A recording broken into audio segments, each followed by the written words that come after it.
estoy muy contenta de poder trabajar con gente joven, gente que se está preparando y también con empresarios que forman parte de esta fuerza tan importante a nuestro país y que definitivamente forman parte fundamental de nuestra economía.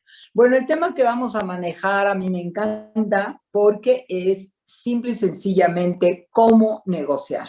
Y cómo negociar en un aspecto más conductual en términos no solamente del ámbito empresarial, sino cómo poder negociar y cuáles son los elementos importantes de una negociación en términos generales. ¿Por qué? Porque vamos a establecer dos cosas antes que nada en esta ponencia. La primera cosa es que negociar es un acto de poder y que para manejar lo que significa una negociación tenemos que entender cómo se maneja el poder en las relaciones humanas. Si nosotros entendemos esto, ya no importa en dónde vamos a estar teniendo que negociar, si es en el ámbito de un negocio, si es en la política, si es en el hogar, si es con nuestros compañeros de trabajo o nuestros jefes. En cualquier momento vamos a poder orientarnos respecto a qué, respecto al proceso de la negociación. Tenemos que entender qué significa el poder y cómo es, porque siempre que estamos negociando algo, siempre están las fuerzas del poder manejándose entre los actuantes. Entonces, primero que nada, número uno, toda negociación es un acto de poder. Segundo, la conducta humana, cuando nosotros la rastreamos, siempre tiene un eje central. Y quiero decirles que yo como psicóloga he trabajado en muchas empresas y he trabajado durante más de 35 años con pacientes en el área clínica y tengo que decirles que definitivamente el ámbito de la negociación es algo clave para todos los actos de nuestra vida, porque en la vida no vamos a tener lo que nos merecemos, no vamos a tener lo que nos hemos ganado, no vamos a tener lo que es justo, vamos a tener lo que sepamos negociar. Es muy frecuente encontrarnos personas, ya sean amistades, amigos o compañeros de trabajo, que dicen, es que esto no es justo. ¿Por qué me están haciendo esto? ¿Por qué me está pasando esto otro? Porque de alguna manera podrá ser justo o injusto, pero tú no supiste encontrar el momento, el hueco, la forma para saber negociar lo que tú necesitas como algo importante y vital en tu vida. Bien, entonces, entendiendo que primero, la negociación es un acto de poder. Segundo, negociar es algo que tenemos que hacer toda nuestra vida y es importante estar consciente de qué tan frecuentemente nosotros necesitamos negociar. Y tercero, nunca se negocia con un inferior. Jamás. Es algo antinatura. Si nosotros vamos a negociar cualquier cosa, vamos a negociar desde si le pedimos a alguien que trabaja con nosotros que su rutina es de lunes a viernes, que venga el sábado. Ahí existe una dimensión en la cual si esa persona no se considera con los derechos necesarios y la estructura necesaria para decir, mire, sí, perdone, con mucho gusto yo vengo a trabajar el sábado, pero usted me paga el día extra. Si esa persona no dice eso y va a trabajar, lo único que va a pasar es que ya la próxima vez, pues se tome en cuenta que no va a pedir ningún tipo de erogación por parte de la persona que está pidiendo eso. Entonces, nosotros tenemos que saber que antes de entrar en una negociación, tenemos que tener un estatus. Y ese estatus tiene que ser un estatus en el cual el otro me mire a mí y yo mire al otro como una persona al menos a nuestro nivel, igual. Ahora, de aquí se desprenden una serie de observaciones muy interesantes. Este tipo de valoración de quién es el otro tiene muchos niveles. El primer nivel es el nivel de la percepción. El nivel de la percepción es en cuanto la persona abre la puerta, desde ahí ya se están midiendo. Existe algo que se llama el lenguaje no verbal. El lenguaje no verbal es las posiciones de tu rostro, la forma en la que se camina, hacia dónde se ve, el ritmo de la respiración. Este es un entrenamiento que nosotros deberíamos de observar en los animales. Los animales se están midiendo constantemente y no se están midiendo. No sé si ustedes se han dado cuenta que cuando llegan a una casa en donde hay un perro que no los conoce, el perro primero se para, inmediatamente les ladra para amedrentar al extraño, al que no conoce, y después empieza a rodearlo y a olfatearlo. ¿Por qué? Porque antes de decidir qué va a hacer, tiene que saber, tener información del otro. Esto que es conducta animal se desplaza también al ámbito de los humanos y es muy importante que lo tengamos en cuenta, porque nosotros tenemos que tener diferentes tipos de informaciones respecto a la persona con la que vamos a hacer la negociación. Y eso quiero decirles que se da en todos los ámbitos. No solamente vamos a hablar del aspecto de las grandes negociaciones de comercio internacional de nuestro país o de nuestro estado con otra entidad política importante. Podemos hablar simplemente con una maestra de escuela. Podemos hablar entre dos niños. Los niños, por ejemplo, ahorita que está desgraciadamente tan de moda el famoso bullying, los niños miden cuál va a ser el niño buleable. Y el niño buleable siempre va a ser un niño al que consideran inferior. Inferior en fuerza, inferior en presencia, inferior en carácter, y porque lo consideran inferior, se sienten capaces de vulnerarlo, ¿sí?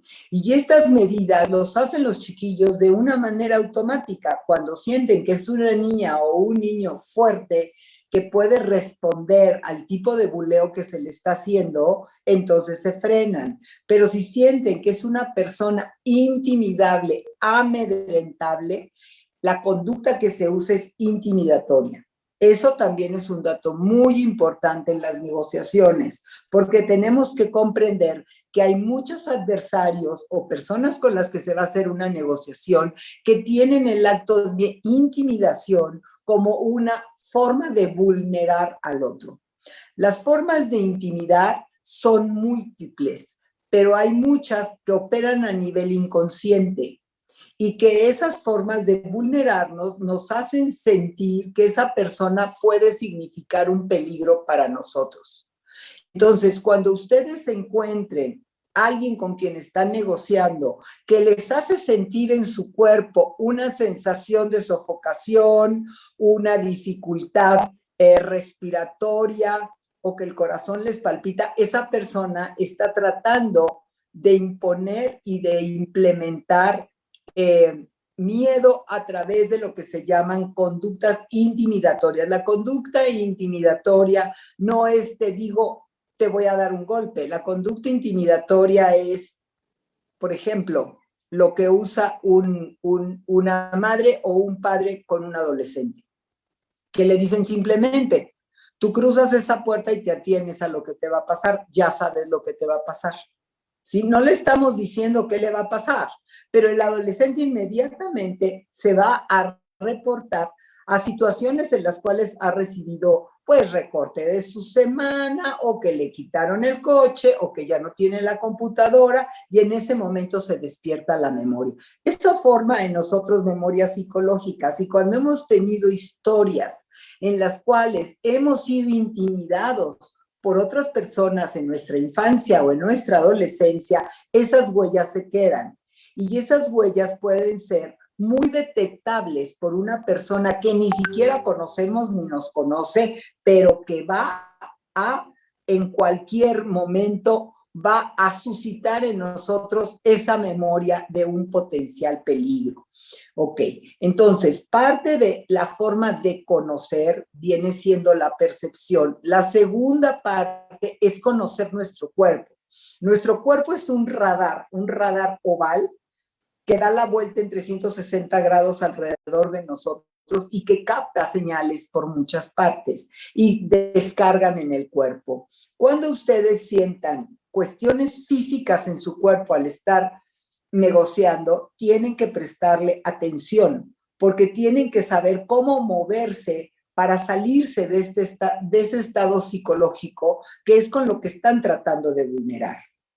Yo sé que ya el día de ayer estuvieron trabajando exhaustivamente componentes muy importantes que muy probablemente les hayan estado dando técnicas de negociación.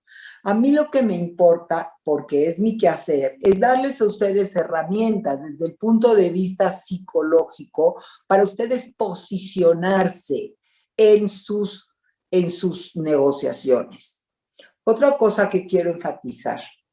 Durante muchísimo tiempo, la palabra negociar en español significaban transacciones comerciales o significaban cuestiones de carácter económico. A tal grado que en muchos momentos de nuestra historia, socialmente, era no correcto hablar de cuestiones económicas. Por ejemplo, se van a casar dos chicos, ¿sí? Y resulta de que es una falta de educación que la novia le pregunte al muchacho antes de casarse, oye, ¿y cómo vamos a manejar nuestras finanzas? Oye, ¿y tú qué piensas en relación al ahorro? Se consideraba que ya había todo un acuerdo social en cuanto a las funciones de provisión de parte del esposo y las funciones de administración de parte de la esposa. Pero no se hablaba antes del matrimonio de esto con seriedad porque era algo irrespetuoso, era algo, por decirlo así, que una señorita no debe de hacer porque se supone que todo el mundo sabe cuál es su posición. Actualmente es importantísimo que clarifiquen este tipo de temas. ¿Por qué? Porque después se van a encontrar con lugares que ustedes creen que son del dominio común. Y les voy a poner un ejemplo. Estos son unos chicos que duran 3 años de novios, se casan y a los 8 meses de casada, ella llega desesperada a la consulta y me dice, estoy verdaderamente vuelta loca. Y le digo, ¿por qué? Y dice, porque mi marido me acaba de decir que tengo que sacar todos mis ahorros para pagar la tarjeta de crédito. Y yo le dije, ¿pero cómo? ¿Hay una deuda en una tarjeta de crédito? Y él le dice, sí, ¿cómo crees que financié todas las parrandas que nos tiramos y los viajes que hicimos tú y yo cuando éramos novios?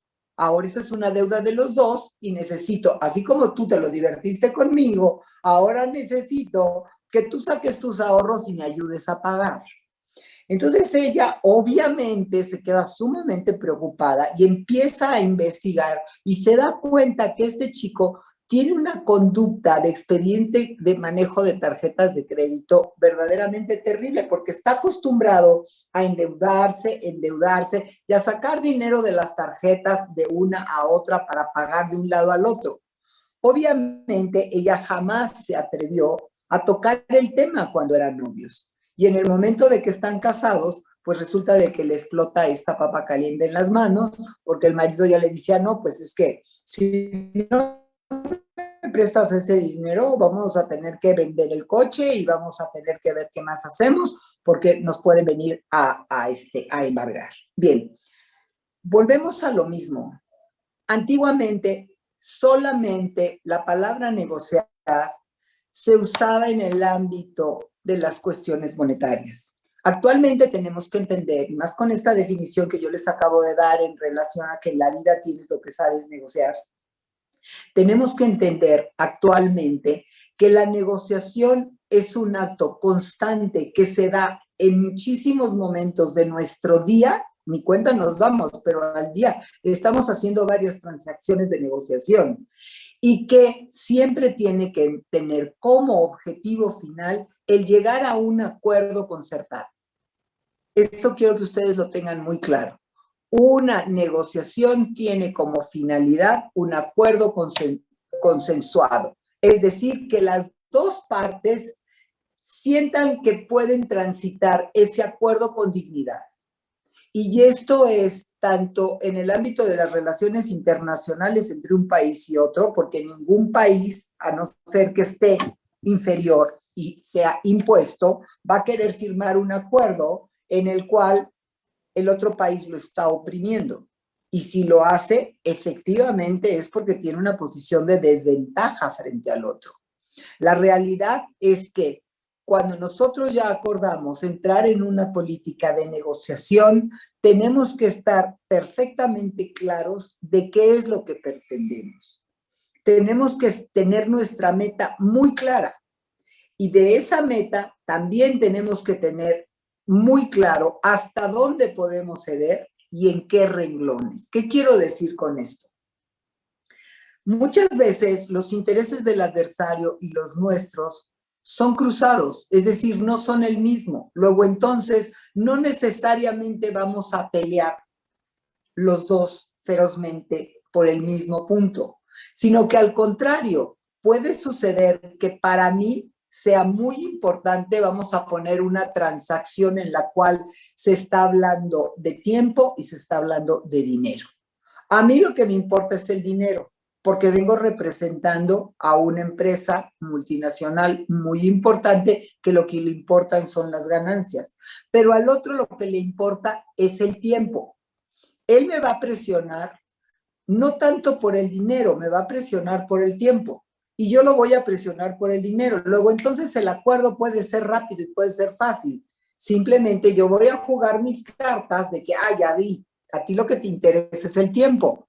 Entonces, mi tiempo de aceleración en tu favor lo voy a cotizar muy alto. ¿Para qué? Para que tú me des lo que yo quiero, que es dinero.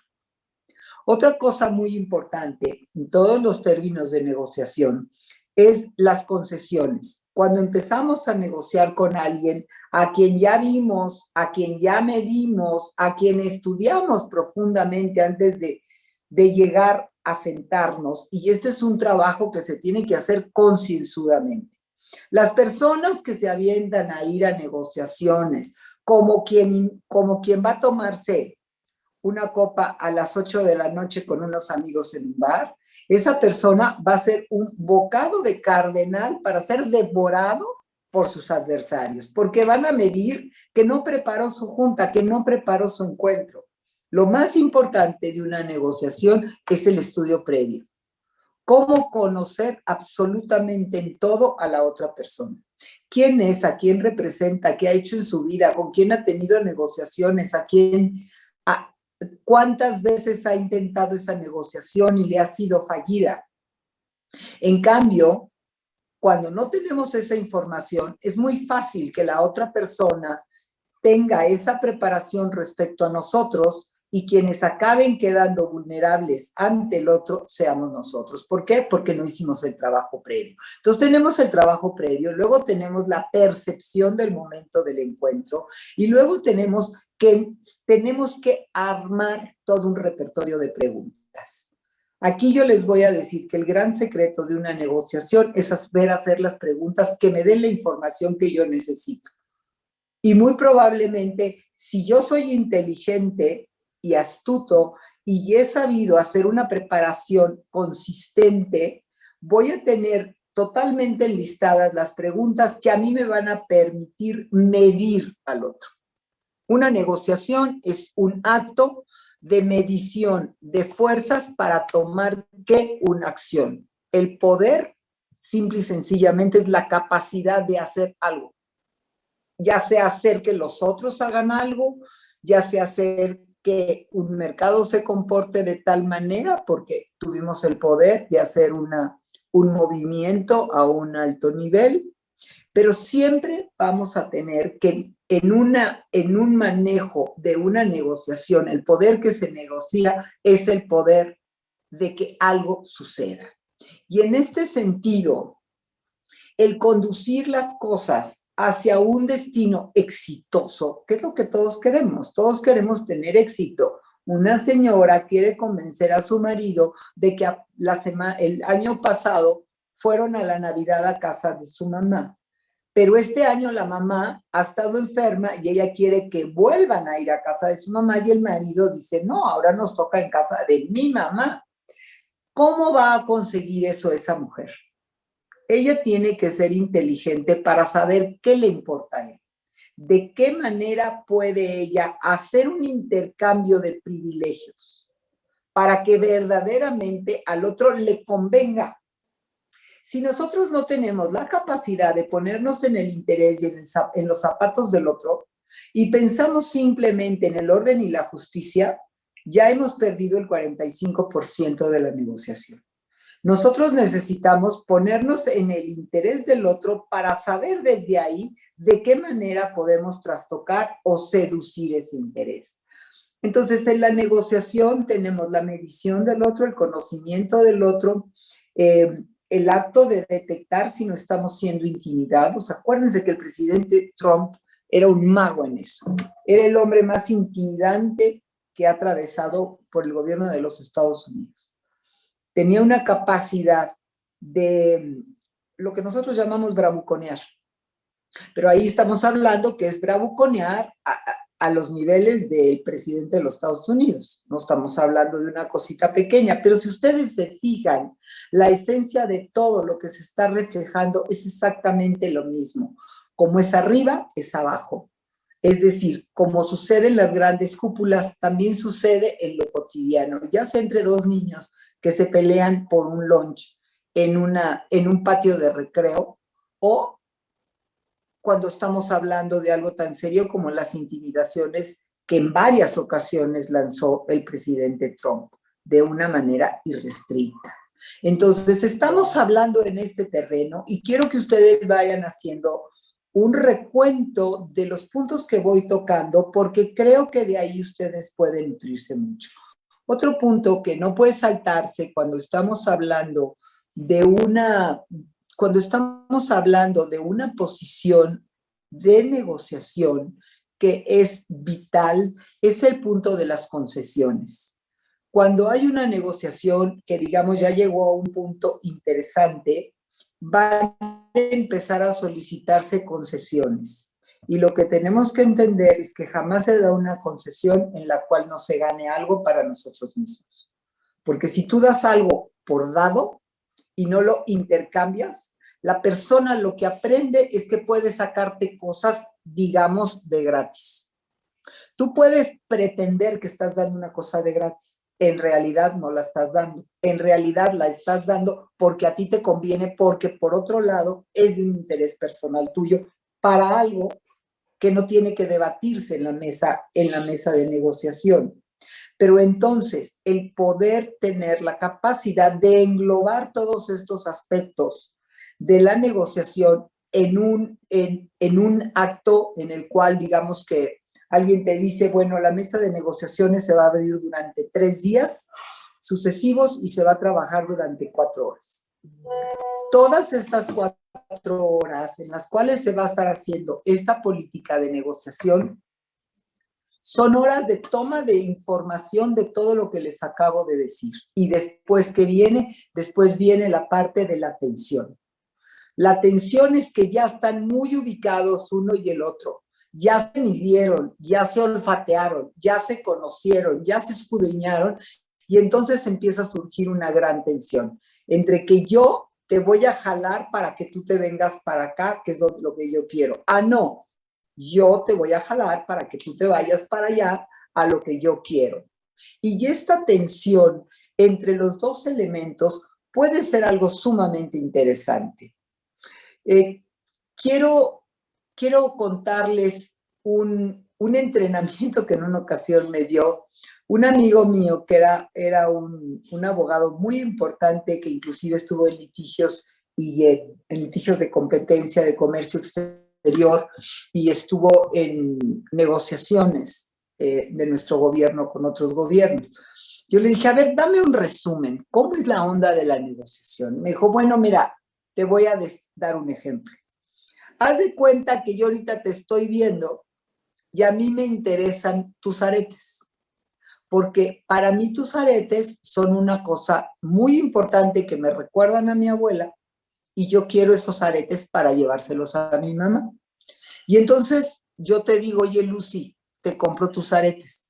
Y tú me dices, no, a mí no me interesa venderte mis aretes, son juego de mi collar. Pero por favor, véndeme tus aretes. No, en serio. Hombre, te pago más de lo que te costaron. Es que no me interesa, entiéndeme. A mí me gusta cómo se ven estos aretes con este collar, no te lo voy a vender. Entonces empiezo Ok, véndeme tu collar. No, no te vendo mi collar. Es que quiero que me vendas tu collar. Es que soy tu amigo. Es que hace muchos años que nos conocemos. Es que y empiezo a bombardearte hasta que te venzo. En el momento en el que tú dices, bueno, es probable de sí, entonces yo te digo, bueno, que no, véndeme tus aretes. ¿Sí? Yo siempre lo que quise fueron los aretes, pero yo te desvío pretendiendo que estoy haciendo algo en tu favor, cuando en realidad lo que yo siempre quise desde el principio fue otra cosa. Este tipo de movimientos, de movilizaciones tienen como objeto el poder, eh, el poder usar distractores. Y estos distractores generan que la atención, que es lo más importante en todo tipo de negociaciones, quede desviada y quede dividida.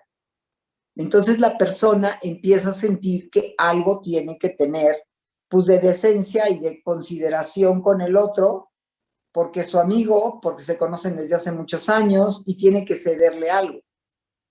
Y por eso viene este juego doble.